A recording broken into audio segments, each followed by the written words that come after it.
Tonight, we step into a story that blurs the line between commerce and global power, where a soft drink became an unlikely player in the Cold War. Yes, this is the story of how Pepsi briefly held the world's sixth largest navy. The year was 1959. The world was in the grip of the Cold War, a tense standoff between two superpowers, the United States and the Soviet Union. Across the globe, nations aligned themselves with one side or the other, each wary of espionage, nuclear threats, and political maneuvering. For Americans, the Cold War was more than just politics. It was a cultural and economic struggle as well. Capitalism and consumer culture became symbols of freedom, contrasting sharply with the Soviet model of state-controlled industry and scarcity. It was during this time that Richard Nixon, then Vice President of the United States, made a historic trip to the Soviet Union. His mission was to showcase the benefits of American democracy and capitalism, to impress upon the Soviets the efficiency and abundance of the free market. Nixon's visit included discussions with Nikita Khrushchev, the Soviet premier. Their meetings were intense, often heated, as the two leaders debated ideology, economics, and global influence. But one story from that visit has become almost legendary.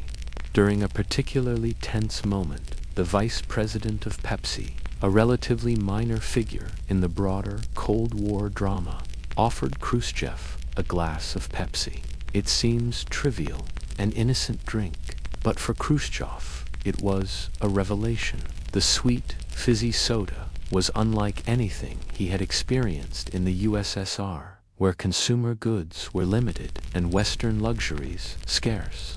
This simple gesture sparked a fascination with Pepsi that would have consequences far beyond anyone's expectations. In 1989, Pepsi and the Soviet Union struck a historic agreement. But there was a major obstacle in Pepsi's way. It could not take the payment in Soviet rubles, as it could not be converted to any other currencies and had no value outside of the USSR. Pepsi came up with a very unique solution to this payment problem: a barter system. Instead of rubles, Pepsi would receive vodka, which it would then sell in the US and other countries. This deal would work well for both the parties, as both the products would gain a new market. In 1989, the Soviets' invasion of Afghanistan led the US to impose sanctions on their products, including vodka. This meant that Pepsi could no longer sell vodka in the USA.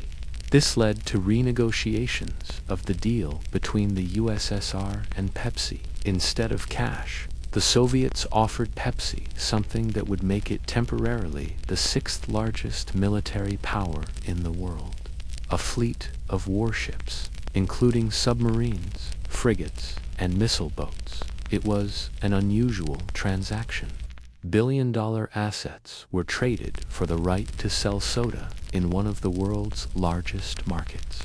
While Pepsi gained access to millions of Soviet consumers, the Soviets gained Western goods they coveted without the need for foreign currency.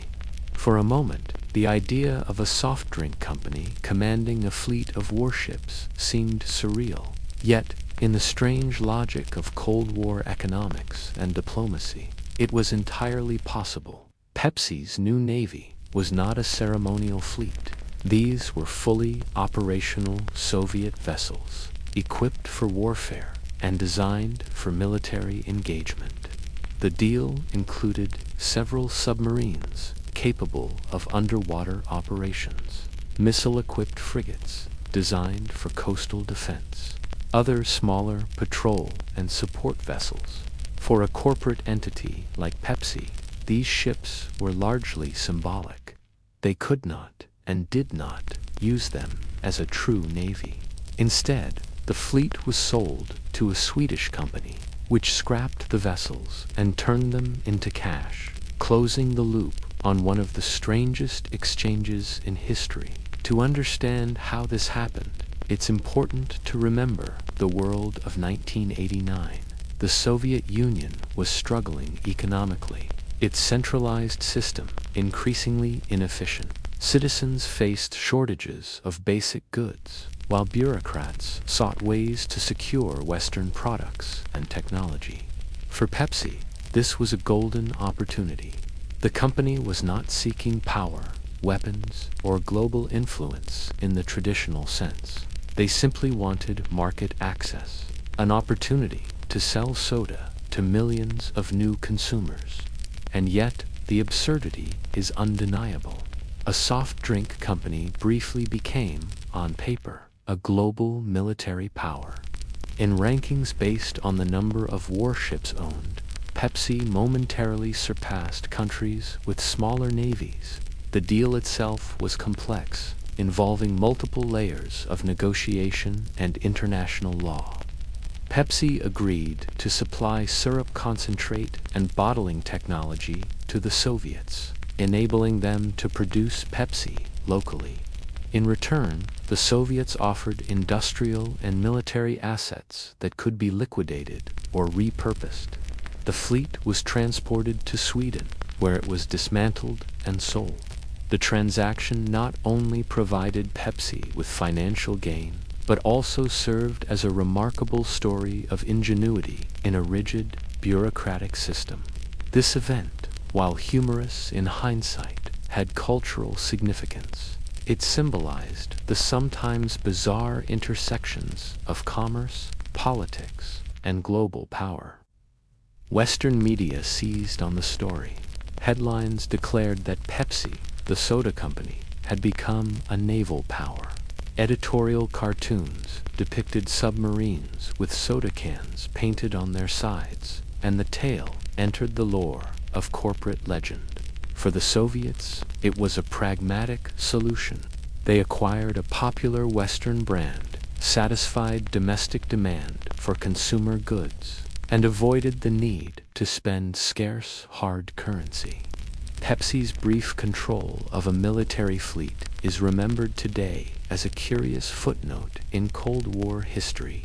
Looking back, the story of Pepsi's Navy reminds us that history is not always serious, linear, or predictable.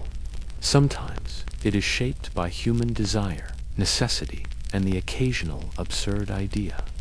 The world of the Cold War was dangerous, tense, and often grim.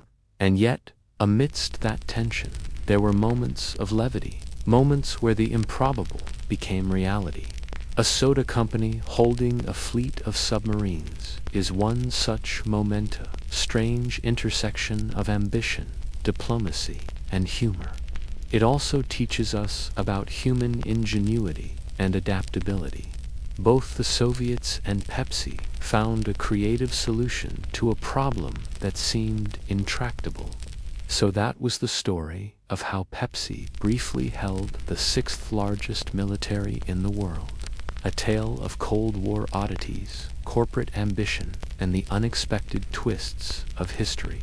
If you enjoyed this quiet journey into one of history's strangest events, don't forget to like the video and share it with someone who loves odd history. Thanks for tuning in.